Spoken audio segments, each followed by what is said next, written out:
adolescence. Parentalité et adolescence. Bonjour et bienvenue sur Parentalité et Adolescence, le podcast qui vous donne des outils et des clés dont vous avez besoin grâce à des interviews d'experts sur divers sujets autour de l'adolescence. L'adolescence n'est pas obligée d'être synonyme de chaos, alors soyez joie, il y a des solutions. Afin de mieux comprendre le terme hypersensible et les personnes avec une sensibilité élevée, j'ai interviewé Saverio Tomasella, psychanalyste, docteur, chercheur et écrivain.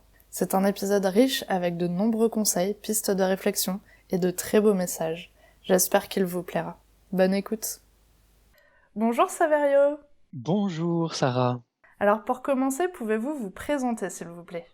j'ai 55 ans, je suis le papa très heureux de 2 grands-enfants maintenant puisque ma fille a 27 ans et elle fait des études de lettres.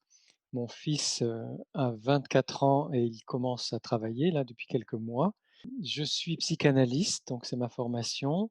Je suis aussi docteur, alors j'ai 2 doctorats, un en management des organisations et l'autre en psychologie clinique. Voilà, je suis thérapeute, je reçois des patientes et des patients et je suis aussi chercheur. Je consacre maintenant de plus en plus de temps d'ailleurs à la recherche sur la sensibilité, mais aussi sur l'intuition, sur la créativité, sur les cercles de guérison et sur la conscience élargie. D'accord, et puis vous êtes aussi l'auteur de nombreux ouvrages. Oui, j'ai écrit beaucoup de livres. Alors j'ai une passion pour l'écriture depuis longtemps. J'ai commencé par écrire des essais, des guides et là, de plus en plus, je vais vers les romans parce que c'est une forme qui me convient mieux, qui laisse plus de place à la fantaisie, à l'histoire, à des histoires réelles que je peux, retraduire comme ça dans des histoires de fiction, mais qui parlent plus facilement au cœur. D'accord.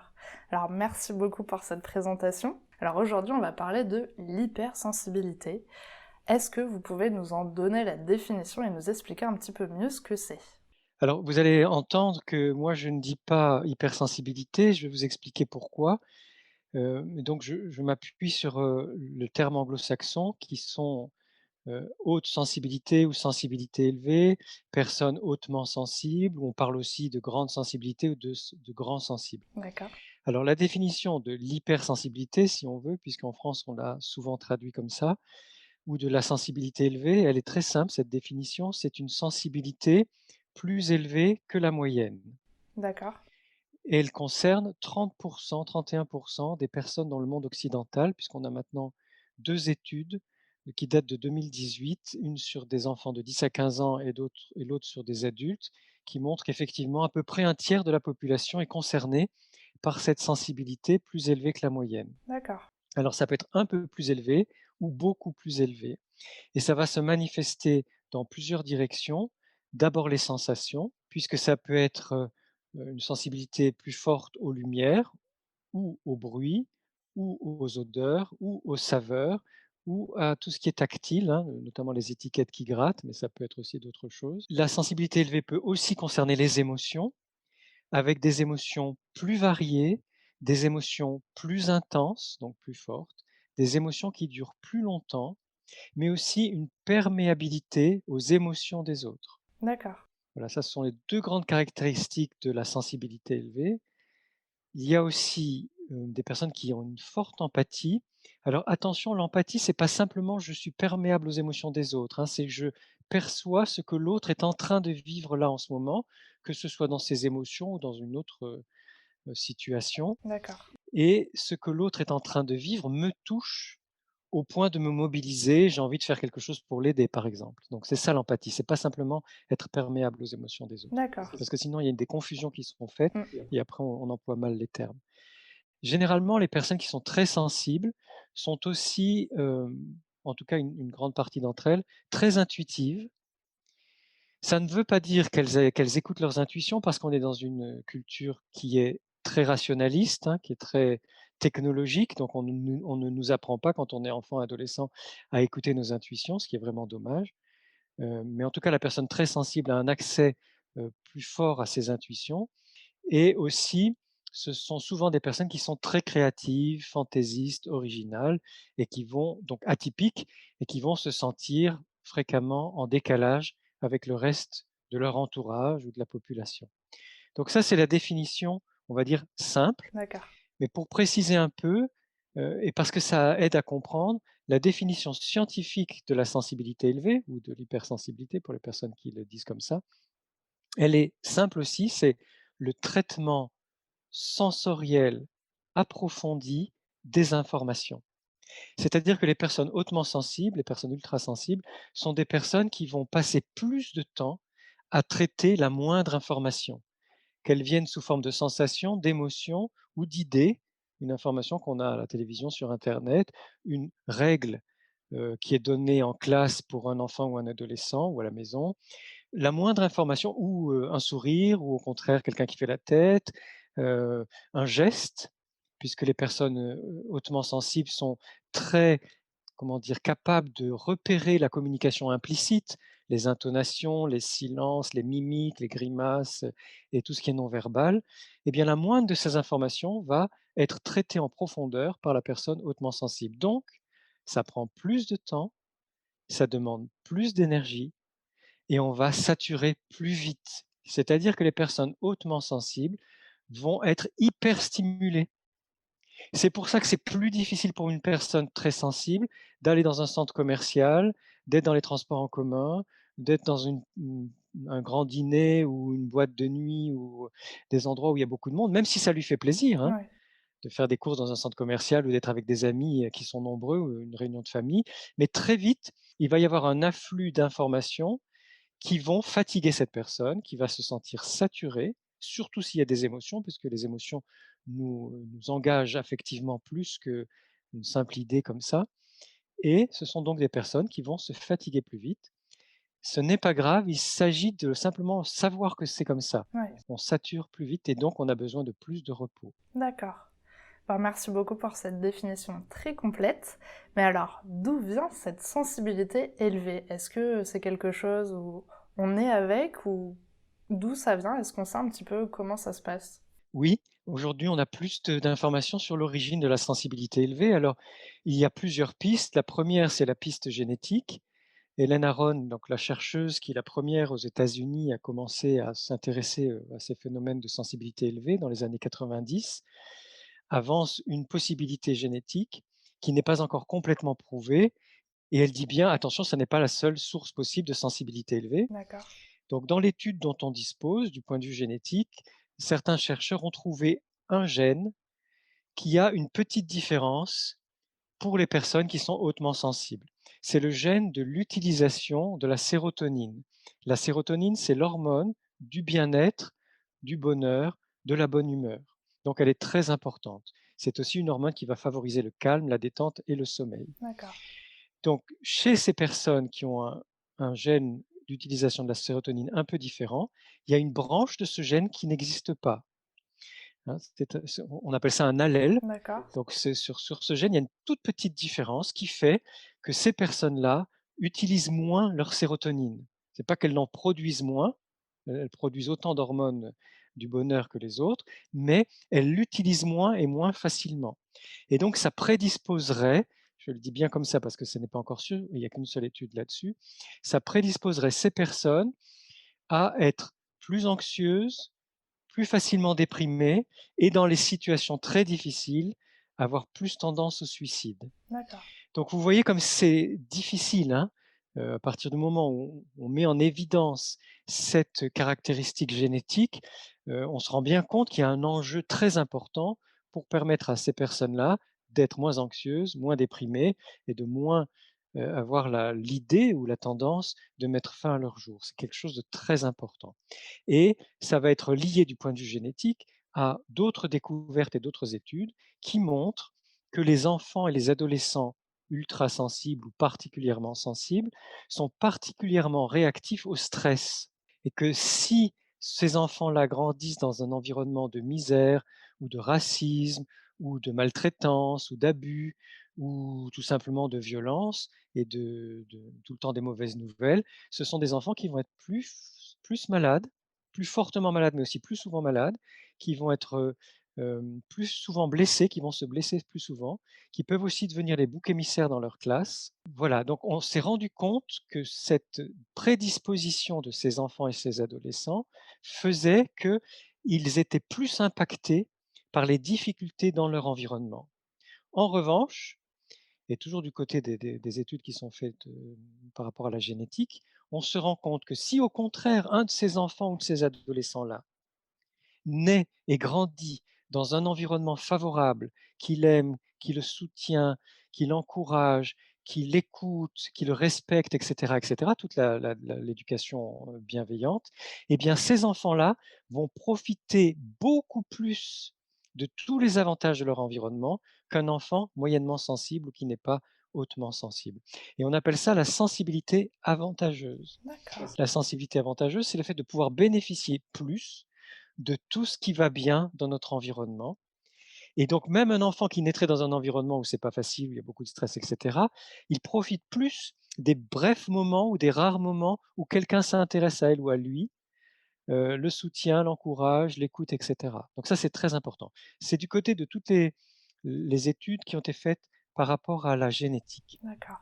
Après, il y a l'histoire d'un enfant et d'un adolescent, l'éducation qu'il reçoit ou qu'elle reçoit, la culture dans laquelle il baigne. Alors, par exemple, il y a des familles d'artistes qui vont stimuler la sensibilité de leur enfant, qui vont demander qu'est-ce que tu ressens là, favoriser l'expression des émotions, favoriser la créativité. Et ça fait effectivement des enfants qui sont plus sensibles que la moyenne, mais qui le vivent très bien parce que c'est venu d'une stimulation de leur sensibilité depuis qu'ils sont tout petits et d'une invitation à l'exprimer qui fait qu'ils se sentent à l'aise avec leur sensibilité.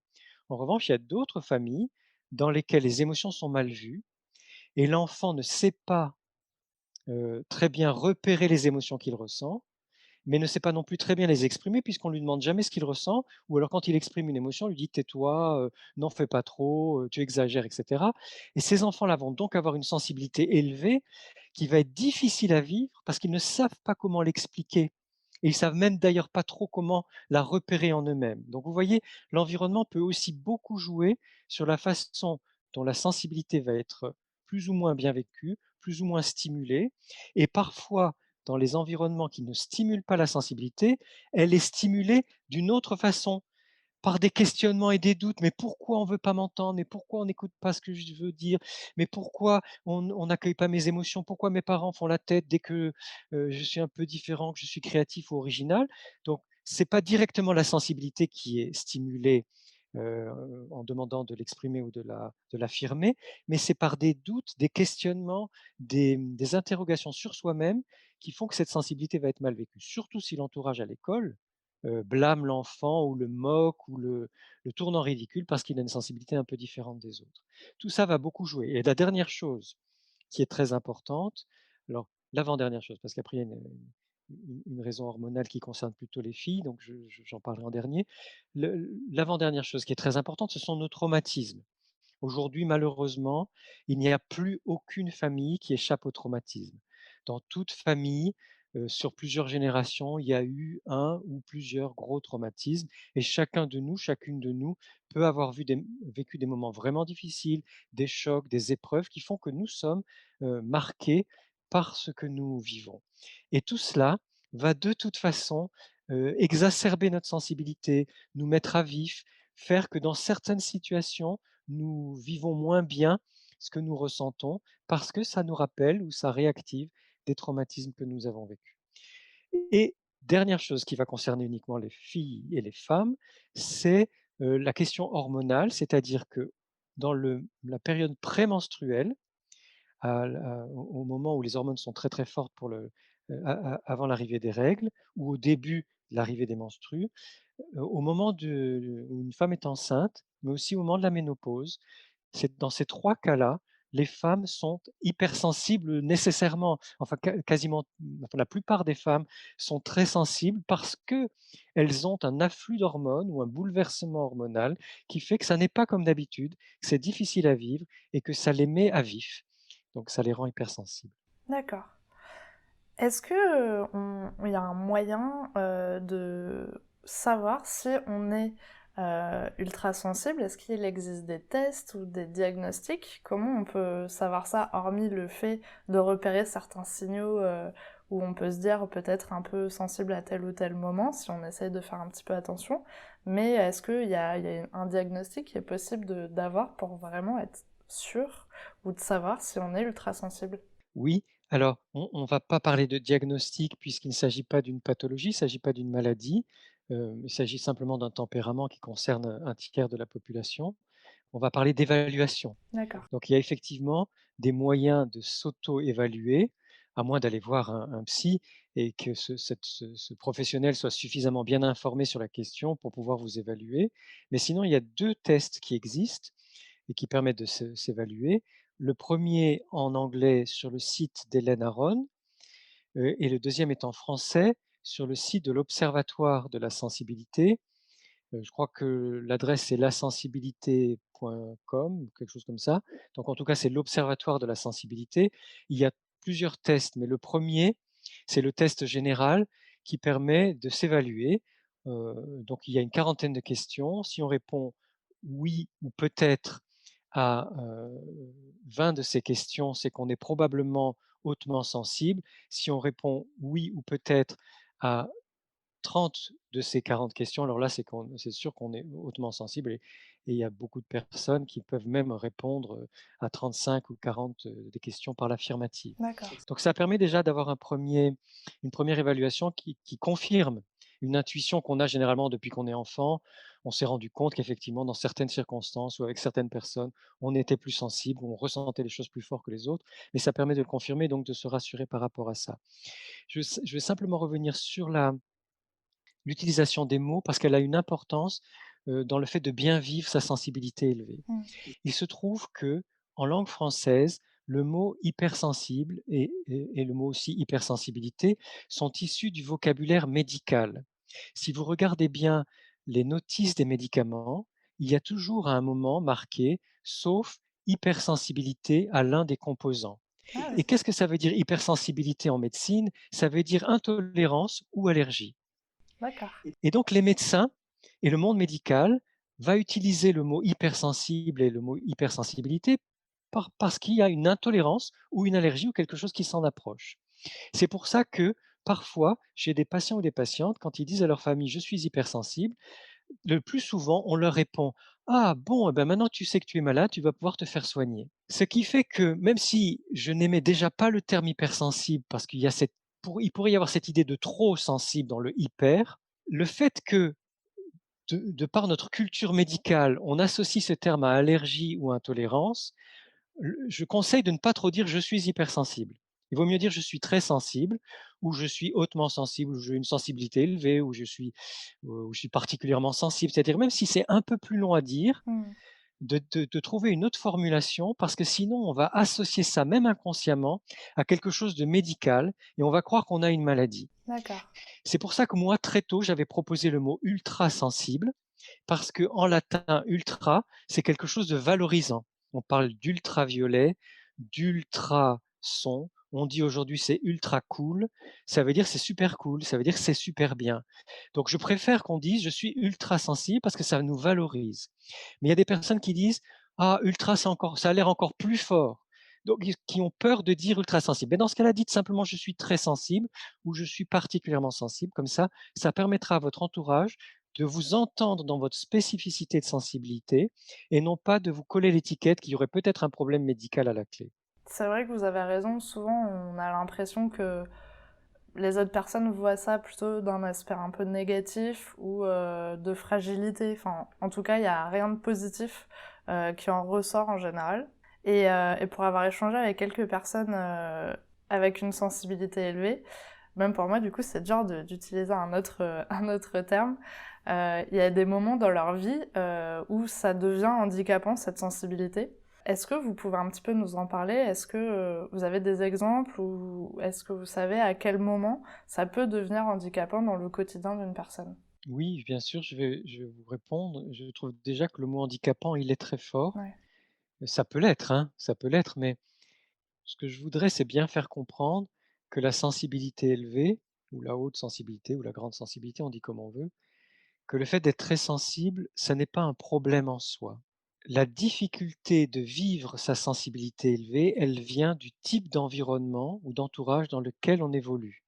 Et ça peut être différent en famille et au travail, par exemple. Ouais.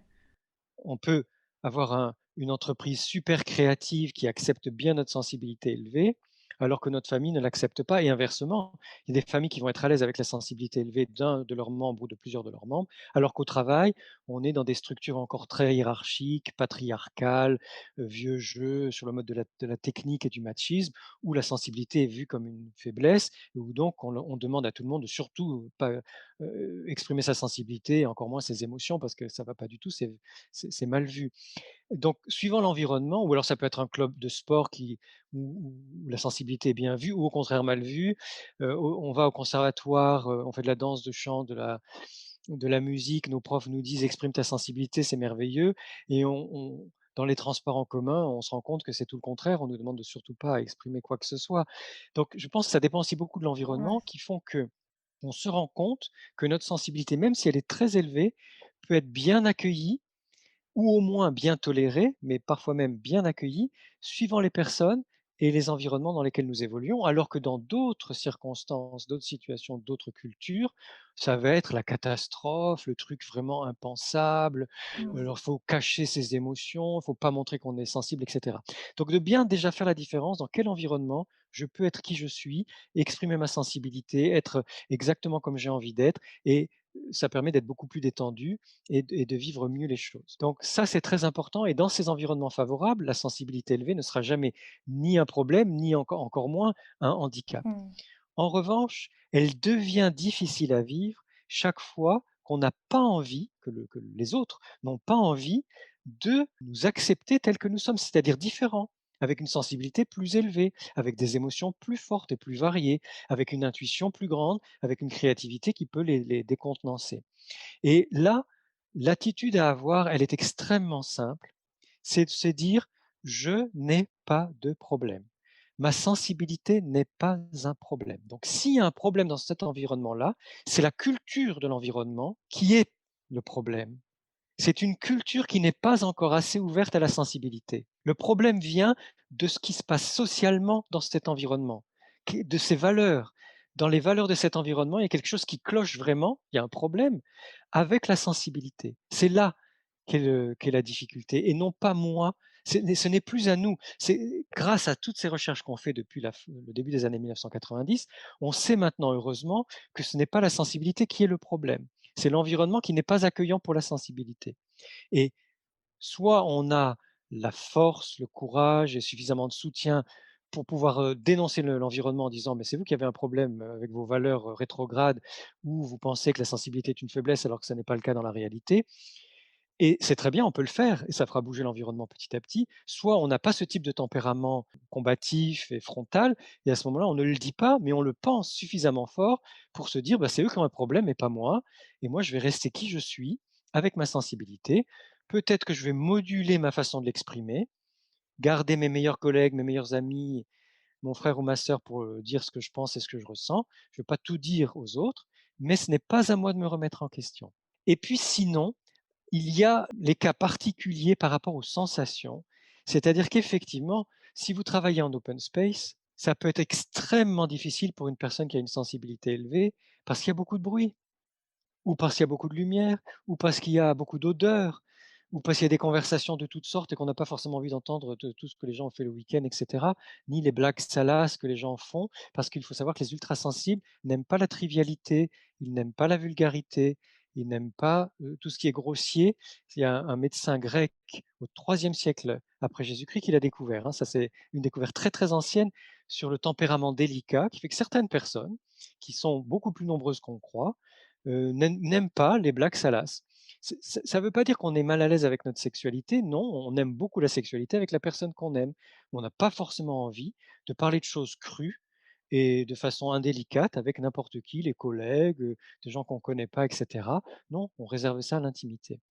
Donc tout ça fait qu'effectivement, dans certaines circonstances, alors là je parlais de l'open space, mais ça peut être les transports en commun, ça peut être si on habite dans une rue bruyante, ça peut être si on a des voisins bruyants, et cetera, qui font qu'effectivement, c'est difficile de vivre avec des sens exacerbés s'il y a beaucoup de signaux sensoriels comme la lumière, le bruit, les odeurs, etc. Dans ce cas-là, concernant le bruit, le plus facile, c'est de mettre des bouchons d'oreille, au moins un dans une oreille, ça atténue déjà pas mal, ou un casque sur les oreilles, on peut mettre une musique de relaxation très très douce, mais ça atténue. Pour les odeurs, c'est difficile, donc on peut avoir quelques huiles essentielles qu'on met sur ses poignets ou sur un galet poreux qu'on met à côté de soi.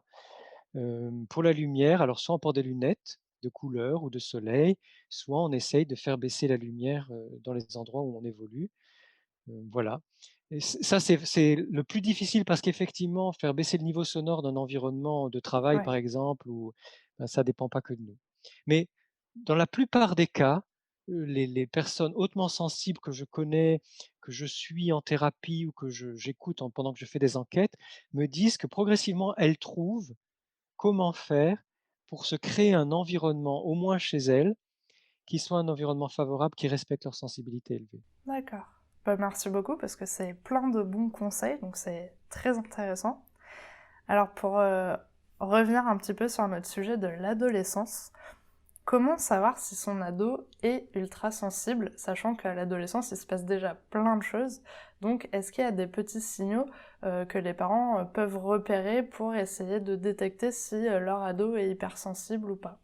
Déjà, je crois que c'est très important de rappeler que tous les bouleversements profonds et durables qui secouent chaque adolescente et chaque adolescent les rendent hautement sensibles. Une adolescente et un adolescent est forcément un être à vif, forcément un être à fleur de peau. C'est une période de la vie où on ne peut pas faire autrement que d'être réactif, parce qu'il se passe tellement de choses pour nous à tous les niveaux. Alors bien sûr, on sait bien, hein, la puberté chamboule tout dans le corps et c'est pas aussi facile qu'on le croit, même dans les cas les plus simples, c'est pas aussi facile que ça, que de s'habituer à un nouveau corps et à ce qui se passe dans le corps. Il y a aussi ce qu'on attend d'un adolescent, hein, qu'il choisisse une orientation professionnelle. Parfois, on attend même d'elle ou de lui qu'il choisisse une orientation sexuelle, alors que ça peut être une période où on a besoin de prendre son temps pour sentir ce qui se passe en soi par rapport aux garçons et aux filles et de voir, hein, ce qui nous touche le plus, ce qui nous correspond. Il y a aussi, penser par soi-même puisqu'on est appelé à dire ce qu'on pense quand on est adolescent, hein. Déjà dans ses devoirs de français et de philo et d'histoire, au lycée, mais aussi dans la vie en général, peut-être de prendre des options politiques. Tout ça et j'oublie plein d'autres situations, hein, l'amitié, se sentir assez forte ou assez fort pour se débrouiller seul dans la rue, dans les transports, dans certaines situations, revenir seul d'une soirée et cetera. Enfin, toutes sortes de situations qui font que de toute façon, on va être, on est sur la sellette quand on est adolescent et on n'a pas encore suffisamment de marques, ni suffisamment de repères clairs de ses ressources pour se sentir aussi forte ou aussi fort qu'on peut l'être quand on est adulte. Ça ne veut pas dire que quand on est adulte, c'est important de le dire aux adolescentes et aux adolescents, ça ne veut pas dire qu'on est tout le temps fort et tout le temps forte quand on est adulte, hein. On a aussi nos fragilités, nos difficultés, nos moments de doute et cetera. Mais en tout cas, on a déjà des repères d'expérience qui nous permettent de nous positionner dans certaines situations et savoir aussi ce qu'on veut éviter, pas éviter, ce qui nous correspond, ce qui ne nous correspond pas. Alors qu'à à l'adolescence, on a besoin de tester.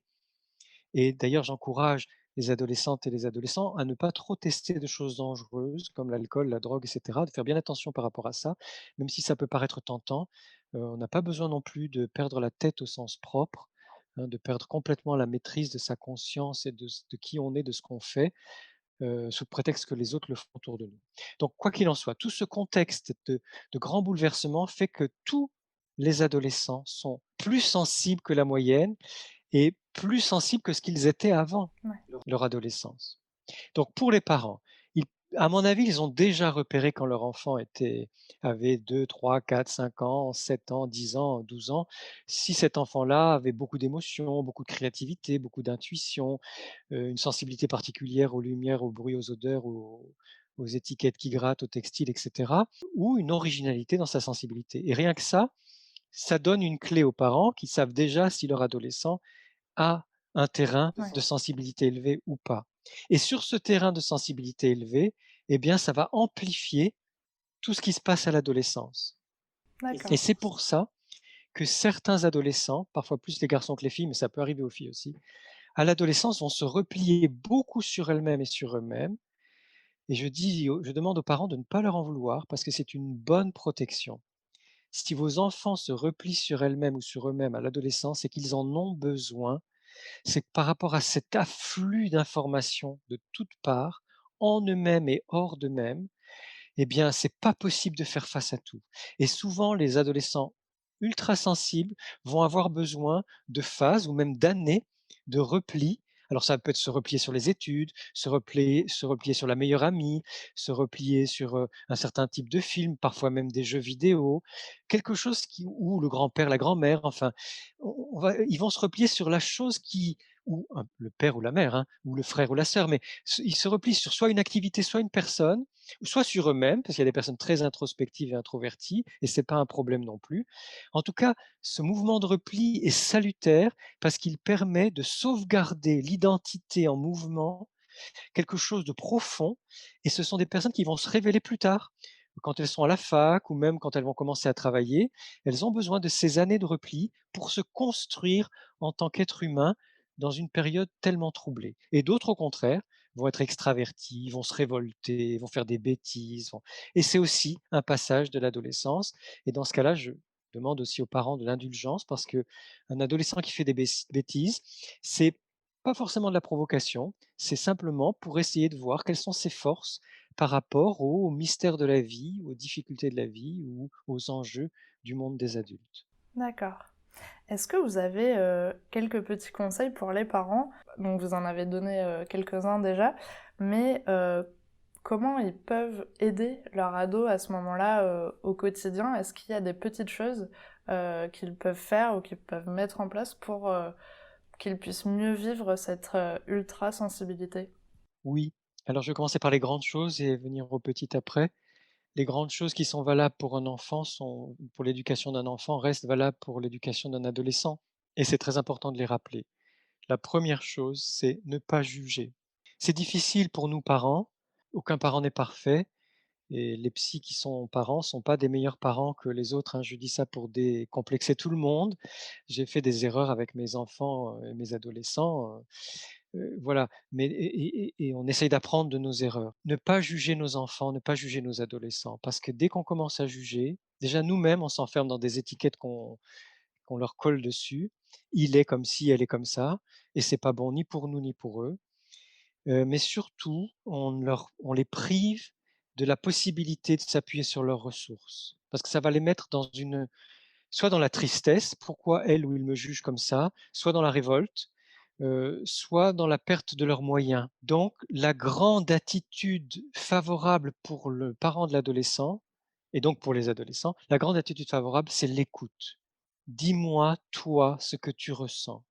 Dis-moi, toi, ce que tu penses. Et bien sûr qu'à certains moments, plus nos adolescents vont grandir, moins ils vont avoir tendance à être d'accord avec nous, ou à voir le monde ou la vie de la même façon que nous. Ça fait partie de notre rôle de parents d'accepter que nos enfants, parce qu'ils sont en bonne santé, vont choisir des chemins différents des nôtres. Alors ils peuvent choisir les mêmes, hein, mais aussi parfois choisir des chemins différents des nôtres, avoir des idées différentes des nôtres, ou en tout cas un angle de vue, une perception, des interprétations qui ne sont pas les mêmes que les nôtres. Donc dis-moi ce que toi tu ressens, dis-moi ce que toi tu penses, dis-moi ce que toi tu souhaites. Et d'abord on le laisse parler, on la laisse parler, on écoute et on essaye de comprendre, même si à l'intérieur de soi on bout parce qu'on n'est vraiment pas d'accord. Et seulement après, quand on a laissé l'adolescent parler, qu'on l'a écouté, qu'on a essayé de le comprendre, on peut donner son point de vue, même s'il est radicalement différent. Ah ben non, là je suis vraiment pas d'accord avec toi. Et moi, quand j'étais adolescent, voilà comment j'ai vécu les choses. Ou de mon point de vue d'adulte, je préférais que tu fasses comme ça. Mais d'abord, on les écoute, on les laisse parler, on essaye de les comprendre. Après, dans les petites choses, je pense que c'est important de les laisser tranquilles. Parce que justement, c'est une période d'affirmation. Et plus on va essayer, comme on faisait avec des enfants, fais ton lit, dis bonjour, dis merci, c'est plus possible, ce ne sont plus des enfants. Donc le lit va pas forcément être fait, les chaussures vont pas forcément être rangées comme on voudrait. Et c'est sûr que c'est pour nous, c'est rageant parce que on était habitué à 10 ou 12 ou 15 années d'ordre avec un enfant et tout d'un coup, pendant que 4-5 ans, ça va être, tout à fait autre chose. Eh bien, c'est comme ça, ils vont téléphoner pendant des heures à leurs copains, copines, ils vont être sur les réseaux sociaux. Alors on peut dire, il vaut mieux qu'ils téléphonent, hein. On peut dire que les réseaux sociaux, c'est bien un petit peu, mais qu'on peut en devenir drogué et qu'il vaudrait mieux qu'effectivement, ils voient leurs copines et leurs copains ou qu'ils leur téléphonent ou qu'ils fassent un Skype ou un Zoom, enfin, que ce soit plus vivant que simplement sur, quelque chose qui Ouais, n'est qu'une vitrine. Mais de toute façon, ils vont avoir besoin de passer du temps avec les copains, copines et en groupe pour des sorties et cetera. Alors on peut dire: «Je préfère que tu ailles au cinéma plutôt que faire tel autre type de sortie». On peut dire: «Je préfère que vous alliez nager plutôt que de vous saouler et de rentrer complètement amoché, à 2 heures du matin». On dit ses préférences et puis alors on peut poser des interdits, hein, parce que de toute façon, on est encore les parents de nos ados, hein, donc on peut dire: «Moi, je t'interdis de toucher à la drogue, c'est trop dangereux». Après on ne sait pas ce qu'ils vont faire, mais au moins on a posé l'interdit, voilà. Mais tout ça dans une espèce de délicatesse, de rondeur. Je pense que c'est pas la peine d'aller à l'affrontement ouais. parce que ça ne fait qu'aggraver les choses. Et puis, si un jour ils n'ont pas envie de parler, ils parlent pas. Et si un autre jour ils ont envie d'exploser, ils explosent. Et on dit: «Ah bah oui, c'est vrai, ce que tu me racontes là est vraiment difficile». On essaye d'avoir de l'empathie pour eux. Ou une autre fois, ils vont avoir une discussion politique, peut-être des idées qui sont comme les nôtres ou pas comme les nôtres. On écoute, on apporte notre point de vue. Et puis aussi, on peut apprendre, parce qu'à tout âge, en tant que parent, on peut apprendre de nos enfants et nos adolescents. Et ils apprennent des choses eux-mêmes, de la vie, ou au lycée, ou de leurs camarades, ou des parents de leurs amis, qui peuvent nous apprendre quelque chose. Après tout, tiens, c'est un point de vue auquel je n'avais pas pensé. Et ça leur fera plaisir de savoir qu'ils peuvent nous apprendre quelque chose. Donc, toujours dans le dialogue. La communication, le dialogue, la fluidité, c'est ça qui facilite les choses. Je ne dis pas que c'est facile, hein, mais l'idée, c'est vraiment de favoriser le dialogue.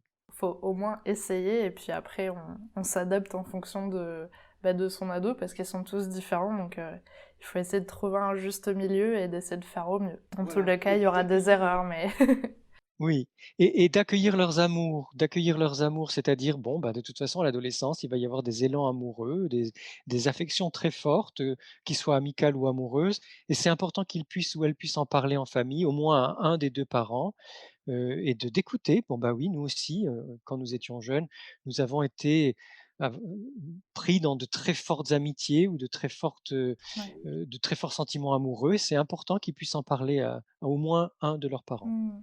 Et alors qu'est-ce qui se passe si c'est le parent qui est qui a une sensibilité élevée au moment où du coup son enfant est au moment de l'adolescence parce que déjà l'adolescence donc effectivement ça peut être assez dur pour les parents parce que ça va être dur au niveau émotionnel, il va se passer beaucoup de choses, ils vont un peu leur rentrer dedans à des moments. Si le parent est ultra sensible, qu'est-ce qu'il peut faire? Comment ça peut se passer? Est-ce que vous avez des petits conseils pour les parents? Comment ils peuvent arriver à surmonter cette étape?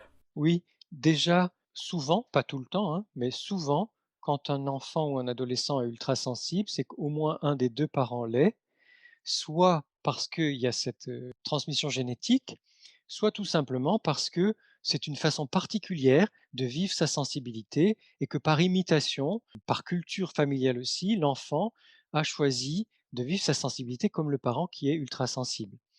Donc il y a de toute façon des points, comment dire, de convergence, de ressemblance entre le parent ultra sensible et l'adolescent ultra sensible.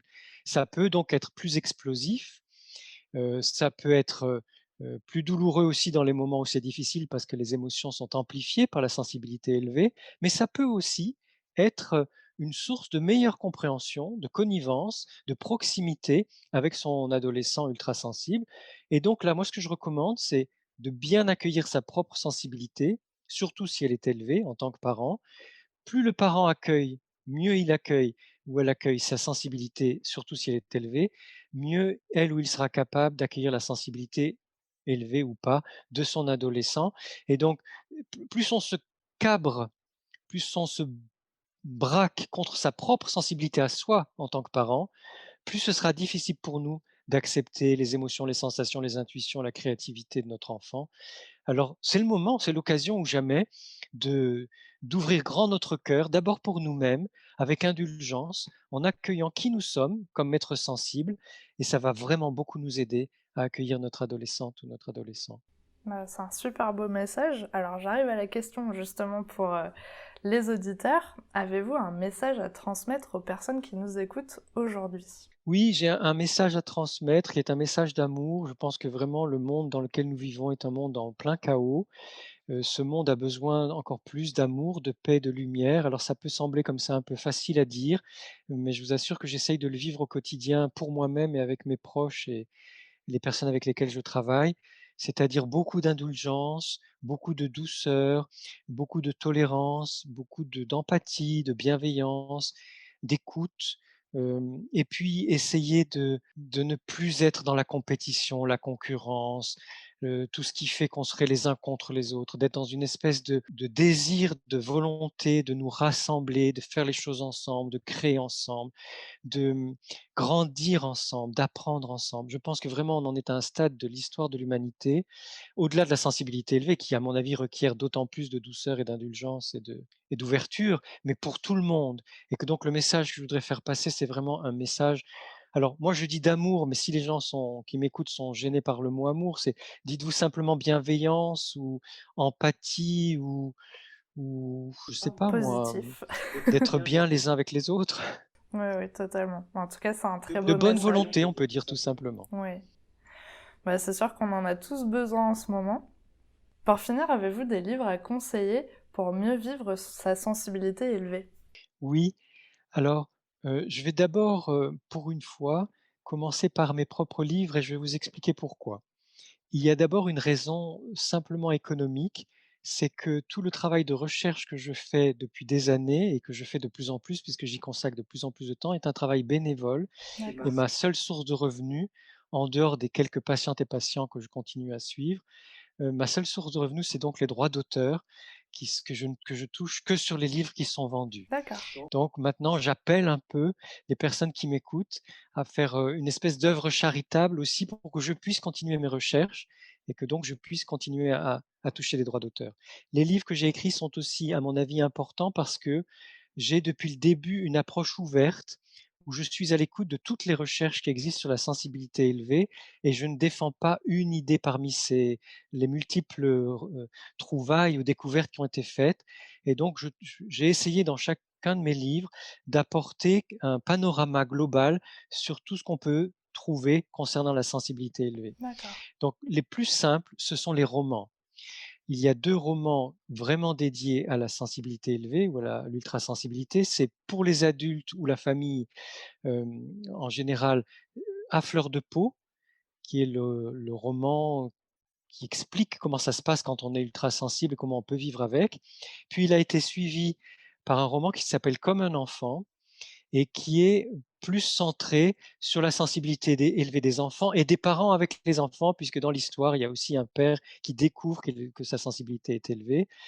Voilà, donc ces 2 romans sont faciles à lire vraiment, avec des histoires qui sont porteuses, à fleur de peau ou Comme un enfant et à mon avis, pour commencer, c'est la meilleure chose. D'accord. Après, si on veut creuser, il y a soit le livre global qui va expliquer ce qu'est la sensibilité élevée avec les dernières recherches et qui s'appelle L'hypersensibilité pour les nuls, puisque c'est celui dans lequel que j'ai coécrit avec Cédric Vitali et dans lequel on a mis le maximum de recherches scientifiques. Donc ça, D'accord. c'est pour les personnes qui veulent creuser sur le fond de la question. Mais il y a aussi des livres plus faciles à lire et plus courts sur des questions particulières. Par exemple, l'hypersensibilité ou la sensibilité élevée et l'amour, c'est Attention, cœur fragile. Mm. L'ultrasensibilité au travail ou la sensibilité élevée au travail, c'est ultrasensible au travail. J'aide mon enfant. Alors, les éditeurs aiment le mot hypersensible. Moi, je voulais que ce soit ultrasensible, mais bon, on ne peut pas changer les éditeurs. Donc, le titre, c'est j'aide mon enfant hypersensible à s'épanouir. Voilà, en fonction de vos besoins. Après, si vous êtes vraiment des grandes lectrices et des grands lecteurs et que vous avez envie de pousser encore plus, il y a bien sûr les livres d'Hélène Aron, qui sont des livres plus scientifiques, plus poussés, plus approfondis. Et bien sûr, c'est possible de les lire si c'est quelque chose qui vous passionne. Génial. Ben, merci beaucoup. En tout cas, c'est sûr qu'il y a un grand panorama de livres que vous avez écrits qui sont vraiment intéressants. Merci beaucoup d'avoir accepté mon invitation sur le podcast. Je suis ravie d'avoir eu cet échange avec vous et j'espère que ça pourra vraiment aiguiller les personnes qui écoutent cet épisode à mieux comprendre et à trouver des informations, des conseils, des pistes de réflexion. parce qu'il y a eu vraiment énormément de conseils dans cet épisode et je vous en remercie. Merci à vous, Sarah, merci. Merci d'avoir écouté l'épisode jusqu'au bout, j'espère qu'il vous a plu. N'hésitez pas à le partager auprès d'un parent qui pourrait en avoir besoin, de noter l'épisode si la plateforme d'écoute vous le permet, car ça aide le podcast à être référencé et donc à être plus visible pour d'autres auditeurs. On se retrouve la semaine prochaine pour un nouvel épisode. À bientôt!